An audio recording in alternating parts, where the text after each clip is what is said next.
ধুনীয়া এখন ঠাই হ'ব জুবিনৰ নাহৰ বন। নাহৰৰ মাজত থাকিব জুবিন। সোণাপুৰৰ পৰা হ'ব জুবিনৰ নাহৰৰ বন। সোণাপুৰৰ পৰা আৰম্ভ কৰি গোটেই জাগিৰোডৰ এইখিনি অঞ্চললৈকে এইখিনি গোটেইখিনি জুবিনৰ নাহৰ বন হওক। জুবিনৰ নাহৰ বন এটা ধুনীয়া খুব ধুনীয়া এখন ঠাইও হ'ব মই ভাবোঁ। নাহৰ বনৰ মাজত জুবিন খুব সুখেৰে থাকিবও পাৰিব আনন্দেৰে। জুবিনে কৈছিল, য'তেই নাহৰ গছ থাকিব তাতেই জুবিন থাকিব। সেয়ে অসমৰ ভিন্ন ঠাইত জুবিনক ভালপোৱাসকলে ৰোপণ কৰি গৈছে নাহৰৰ পুলি। এতিয়া নাহৰময় হ'ব অসম। সোণাপুৰৰ পৰা জুবিন গাৰ্গ ক্ষেত্ৰত গৰিমা গাৰ্গে নাহৰ পুলি ৰোপণ কৰি কৈছে, নাহৰৰ সুবাসত প্ৰতিজন অসমীয়াই অনুভৱ কৰিব জুবিনক। জুবিনময় হ'ব অসম। জুবিনে বিচৰা ধৰণে সেউজ হৈ থাকিব অসমখন। জুবিনে কৈছিলে যে য'তে নাহৰ গছ থাকিব তাতে থাকিব। গতিকে জুবিন যিহেতু সোণাপুৰতে এতিয়া থাকিব স্থায়ীভাৱে সকলোৰে মাজত, আপোনালোকৰ মাজত। গতিকে আমি সকলোৱে বিচাৰিছো বা স্থানীয় ৰাইজৰ লগতো আমি এই কথাটো আলোচনা কৰিছো যে বহুতখিনি নাহৰ পুলি এতিয়া গোট খাইছে আৰু সকলোখিনি জুবিন ক্ষেত্ৰতে যিহেতু ৰোপণ কৰাটো সম্ভৱো নহয় আৰু অলপ দিনৰ পিছৰ পৰা হয়তো জুবিন ক্ষেত্ৰৰ নিৰ্মাণ কাৰ্য আৰম্ভ হ'ব। গতিকে তেতিয়া পুলিবোৰৰ য'ত যিকোনো স্থানত ৰুই দিলে পিছলৈ পুলিবোৰ মানে বেয়া হৈ যাব পাৰে। সেইকাৰণে আমি ঠিক কৰিছোঁ যে সোণাপুৰৰ পৰা আৰম্ভ কৰি গোটেই জাগিৰোডৰ এইখিনি অঞ্চললৈকে এইখিনি গোটেইখিনি জুবিনৰ নাহৰ বন হওক। জুবিনৰ নাহৰ বন এটা ধুনীয়া খুব ধুনীয়া এখন ঠাইও হ'ব মই ভাবোঁ।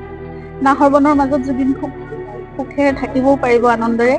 গতিকে আপোনালোক সকলোৰে সহযোগিতাত আমি এতিয়া যিহেতু 6 লেনো হ'ব এই ৰাস্তাটো, গতিকে এটা মানে সীমা এটা নিৰ্ধাৰণ কৰা হৈছে আৰু সেইবাবে সোণাপুৰ পাণবাৰী দুৰ্গা মন্দিৰ, বাৰোৱাৰী দুৰ্গা মন্দিৰৰ সন্মুখত আমি কেইজোপামান প্ৰতীকী হিচাপে নাহৰ পুলি ৰোপণ কৰিছোঁ। এতিয়া আমাৰ আহ্বান আৰু সকলোলৈকে অনুৰোধ যে এই গোটেই অঞ্চলটোত যাতে ভিতৰৰ ৰাস্তাবোৰতো বা গাঁৱৰ ভিতৰতো বিভিন্ন ঠাইত য'ত নাহৰ গছে শোভা বৰ্ধন কৰিব পাৰে আৰু সকলো নাহৰময় হওক সেইটোৱে ইচ্ছা কৰিছোঁ। সকলোৱে আপোনালোকে পুলি ৰোপণ কৰক আৰু ৰক্ষণাবেক্ষণো দিয়ক।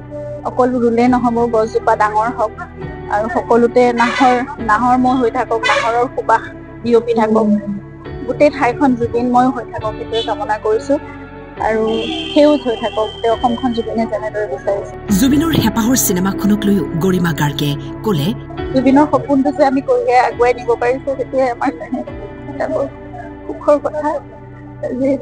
যেনেকে নহওক আমি আমাৰ সামৰ্থ্যৰে আমি চেষ্টা কৰিছোঁ জুবিনৰ সপোনটো সাকাৰ ৰূপ দিবলৈ আৰু ইতিমধ্যে দেখিছে যে সকলোৱে ছবিখন চাবলৈ আগ্ৰহ প্ৰকাশ কৰিছে আৰু সকলো ৰৈ আছে অপেক্ষা।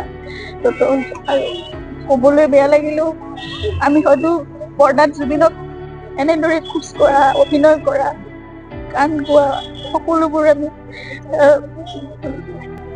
জুবিনৰ এখন এক ছবি। গতিকে সকলোৱে মৰমেৰে চাওক সেইটোৱে আশা কৰিছোঁ আৰু ধুনীয়া হৈছে ছবিখনৰ কাম। বৰ আগ্ৰহেৰে কৰিছিলে জুবিনে, খুব পেচনেটলি কৰিছে এইখন ছবি আৰু ঘূৰি আহি পেলাই সকলো কাম নিজে সম্পূৰ্ণ কৰাৰ কথা আছিলে, কিন্তু যিটো সম্ভৱ হৈ নুঠিল।